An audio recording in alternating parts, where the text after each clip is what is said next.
Sorry about that. Yeah, we were just chatting. And we're live. So today we are talking about the unique challenges of buying and selling a home during COVID. And I'm joined by Bev Hasinoff, Cathy Nguyen, and Amanda Gering, who've all sold and helped people buy a lot of homes in the last year. So guys, tell me, what's the market like? Crazy. Sales are up 70% compared over the last 5-year average. Like, it's not just a one-time thing. It's like over the past 5 years, that's a huge increase. So it is busy. Yeah. Absolutely. So, and even though it's busy, we've got, the whole pandemic situation around us with COVID and all kinds of changes for sellers and buyers. And maybe we'll start with sellers and some of the changes that they've had to go through to either get their properties ready or to show properties. Who wants to take on that one?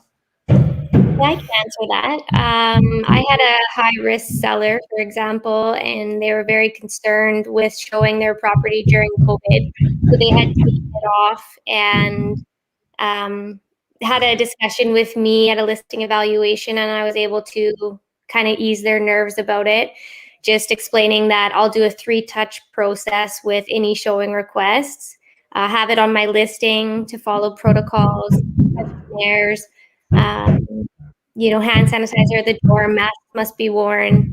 And we also have the regulations from the board that, the rules of 2 people max with their realtor. I'm getting a weird echo in my head. Is anybody else? Got construction going on? Is there some construction going on? I hear that too. It's not me. No. Is that you, Cathy? Oh, busted. All right. So that's an interesting point. So only 2 adults are allowed on showings. Is that correct?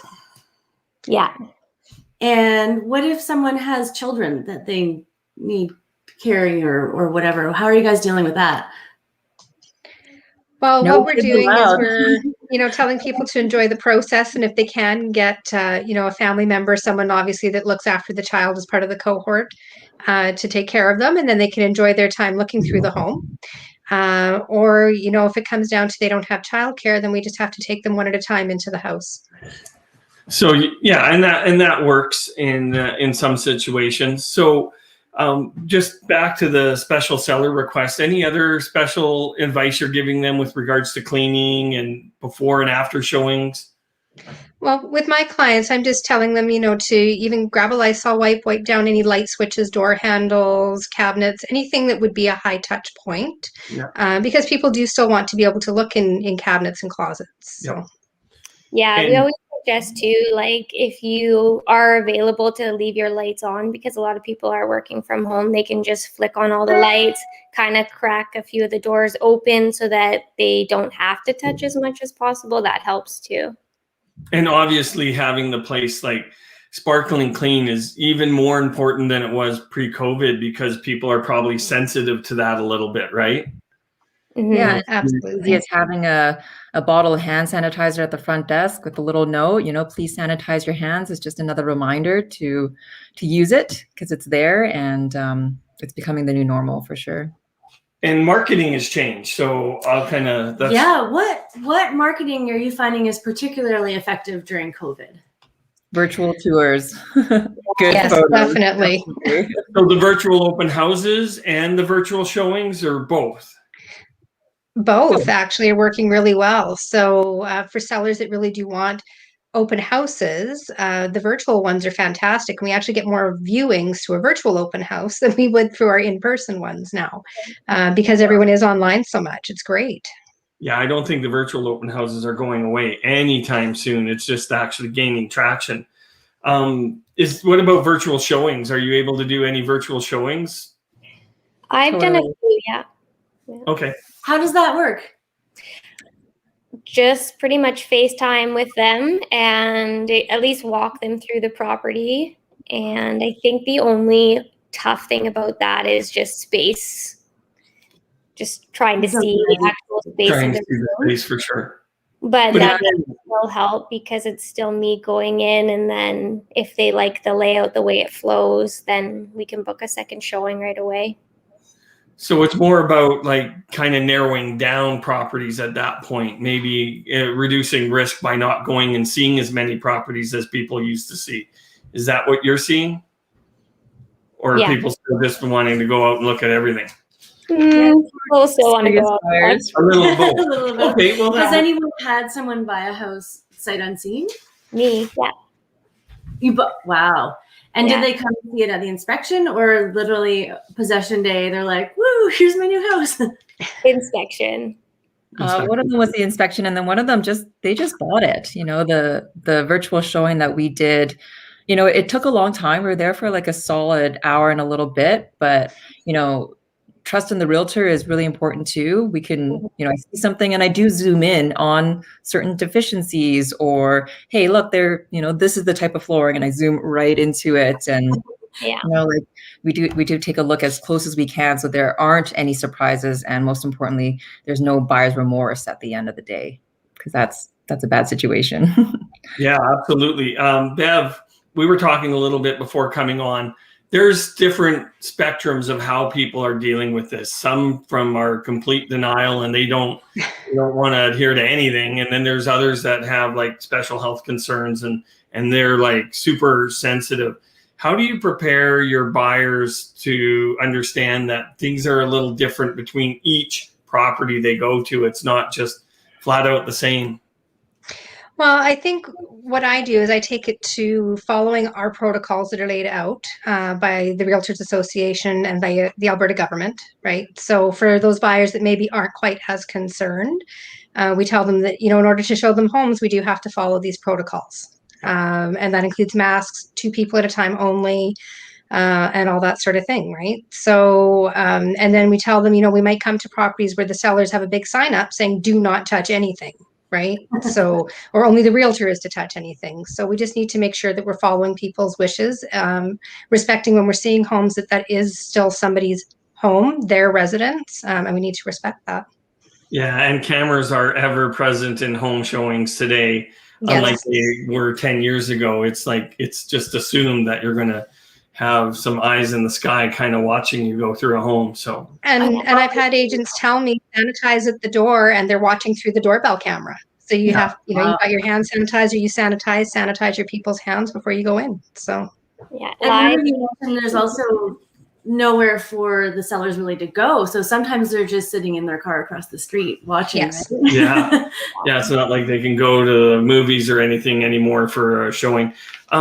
One of the things that we talked about, I think, Cathy, especially you were telling me, is when you're working with buyers, one of the ways you can help them in this market that's really challenging is maybe explaining the process to them a little more, getting a better understanding of what's coming and what to expect. And maybe you can kind of enlighten us on how you do that with your buyers. Oh, for sure. Like the homework part has never been more important, you know, pre-qualifying, getting all the red tape sorted out, understanding the process. You know, we provide a really, really good buyer's consultation, so we can get all the difficult questions out of the way first. So, and they're prepped, you know, once they see the home, they're excited, they know what's involved, and they can move quickly, especially because the market it's pretty busy at this time, right? So all that stuff in the back end that you can do to get ready makes it a lot easier and a lot more exciting when they find the right one. Yeah, Amanda, you used to be a mortgage broker. And so when people say pre-qualified to you, what does that mean, unless what has to happen for it to be a real pre-qualification to you? I just take it as especially if they're first time home buyers, that I have to do my due diligence there, because they might not know that a simple phone call saying, this is my income, this is what I do for a living, this is how long I've been there, and someone on the other line saying, yeah, you're good for $450. So I just let them know that a true pre-approval would be getting all your documentation into the banker or mortgage broker to pre-qualify. So that fake pre-approval, Bev, you ask for something, like, has their mortgage broker asked for something specific, like I'll ask if the mortgage brokers ask for their job letter. Or their notice of assessment, or any of that, because then that indicates to me that the broker's taking that information and actually submitting an application as far as they can go without having an offer written on a property. And by doing that, it actually shortening the condition period for financing a little bit, which puts you in a better position to buy as a buyer. Absolutely. Yeah, because some sellers agents may not be looking at, someone who isn't actually pre-approved as a serious buyer. Fair enough. So have you changed the way you're communicating with your clients at all? You know what? I feel like Zoom is like such a great invention, and I look at it. It's a great way to see clients face to face without a mask. Sometimes those are the only interactions you get to see your clients face to face is through Zoom, right? So I love it. It's a great way to communicate, present offers, go through paperwork on the buying and the selling side. So I think it's great. Yeah. So all those coffee house chats are now Zoom chats. No more stops at Tim Hortons to write up offers. I mean, that really is an interesting point, because ultimately the success, buyer or seller, depends on awesome communication between their agents, and being able to meet with them and answer their questions and make sure they understand it's really important. So that's, phenomenal.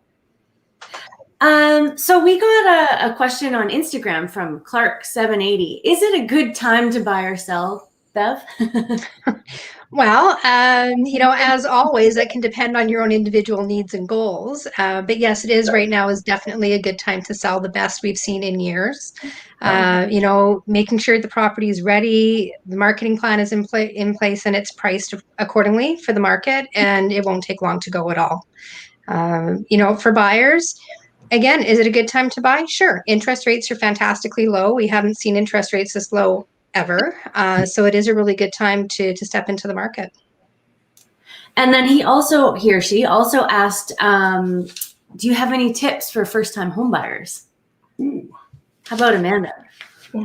Be prepared. Just get your financing in order so you're ready to move on the house that you love, because it's very competitive out there because of the low interest rates and the low inventory. So we're seeing a lot of multiple offer situations. So the best advice I can give is to be prepared. I like it. Yeah, that would be, actually, I'd echo that. Of all my years in real estate, the biggest advice is people emotionally going out looking, finding something they love. They don't know what's coming next. They don't know what they can ask their agent for information, like titles and histories, and they just get emotionally involved in that property and make an offer. And then it kind of doesn't always work out perfectly if they don't know the process. So great advice. All right. So what are the major differences in buying or selling a home now compared to in the past? Cathy? I think the major differences is probably finding the right realtor to show you the right path, right? There are so many different options available in terms of strategizing what is the best way to help you meet your real estate goals in terms of buying or selling, right? In terms of selling, what's more important to you? Is it to get it done quickly without ease? Like if you do have certain restrictions on getting it done and you don't want that many people through your home over multiple days, what can we do to condense time on the market so that you're only in there or have people in there once or twice and you can sanitize in between and then just get it done? Absolutely. Yeah. Boom, you just hit on something really important. I think, and Bev's smiling, I think she knows where I'm going with this. Sellers are sometimes, in some cases, taking a strategy based on COVID today from a pricing perspective. And not all of them, but does anyone want to, or Bev, do you want to kind of outline this and then you guys can jump in and add to it? Yeah. And I mean, I think, a lot of people are, can sometimes when the market starts to go up, get wrapped up in that, maybe we should ask for more money on our house, see where we can go.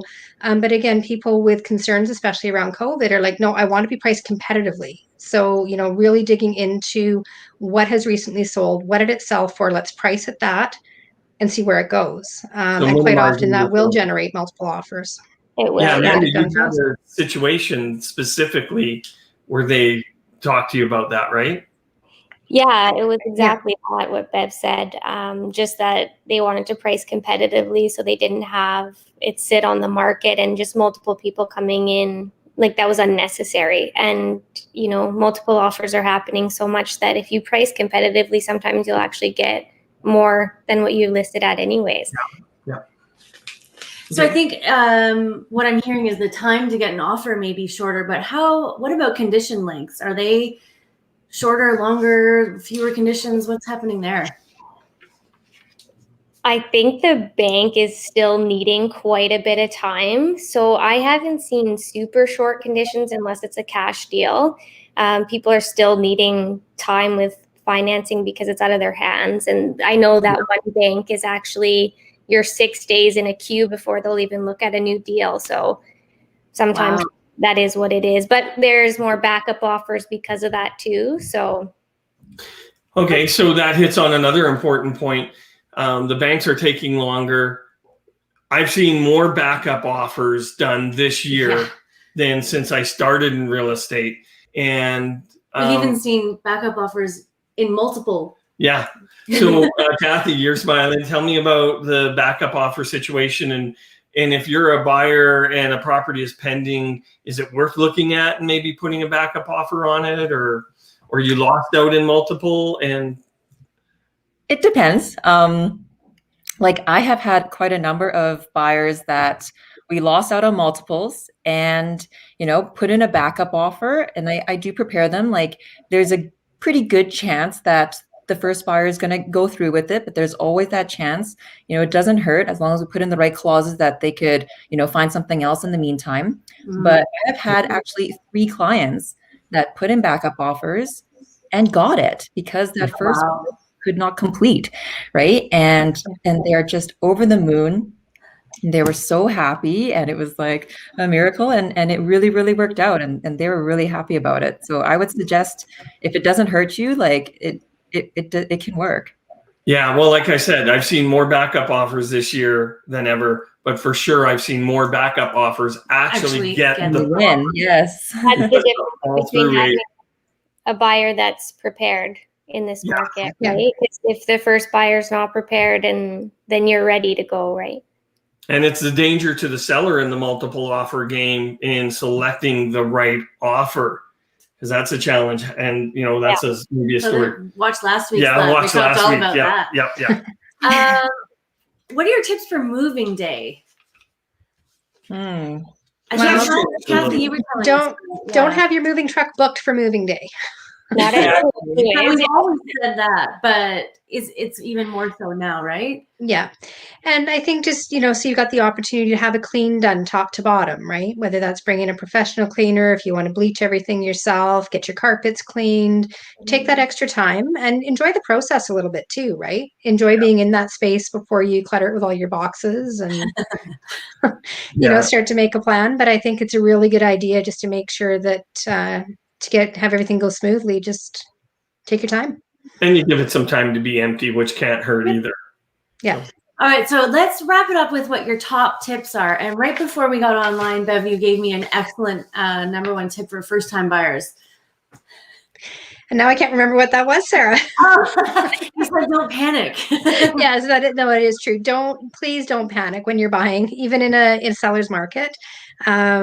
It'll all come together when it's going to be the right house, and it can be frustrating and it can be emotional. But that's also why you have your agent, right? To help be a bit of a buffer between you panic buying and then finding the right home.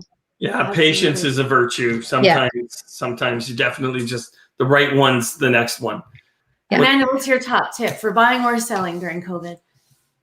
Just to be prepared. I've run into enough situations to know on the mortgage side too that, you know, that's the number 1 thing. Get pre-approved with all your documents, and you'll feel more confident moving forward if in a quick situation if you're presented with that. Absolutely. Cathy, do you have one? Well, just to echo both of them, be prepared and trust in your realtor. Just, you know, determine what the best strategy is to help you meet your goal, right? It's not always about price. It could be about timing, right? Yeah. Or terms. So decide what you need and what's most important to you and what's valued to you, and finding the right agent to do the right job for you is going to be the top priority. Yeah, that's huge. It's not always just the price. I'm going to echo procedure. Know your process as a buyer, and for sellers, I think, understand that the strategy of marketing a home has changed. Your seller has to be really engaged in the online format, whether it's virtual homes, virtual showings, social media advertising for coming soon. There's nothing more important than picture day. Yeah, it's so different than it was like even 5 years ago.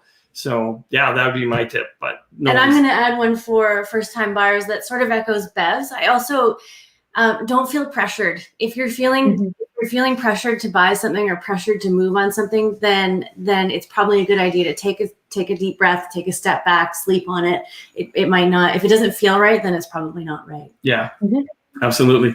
Ladies, thank you very much for your time. Oh, Amanda, go ahead. I was just going to add that we have a great buyer consultation too, which I think helps prepare buyers for the entire process. We kind of lay it out like Cathy said in the beginning. So absolutely. So if you have any questions about buying or selling a home, feel free to contact any of us.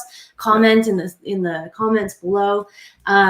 First time buyer session, we'd be happy to do one of those. And yeah, knowledge is power. So just get informed. All right. Take care. Stay safe, everybody. Thanks for joining us. Thanks for joining us. Thank you. Bye-bye. Bye.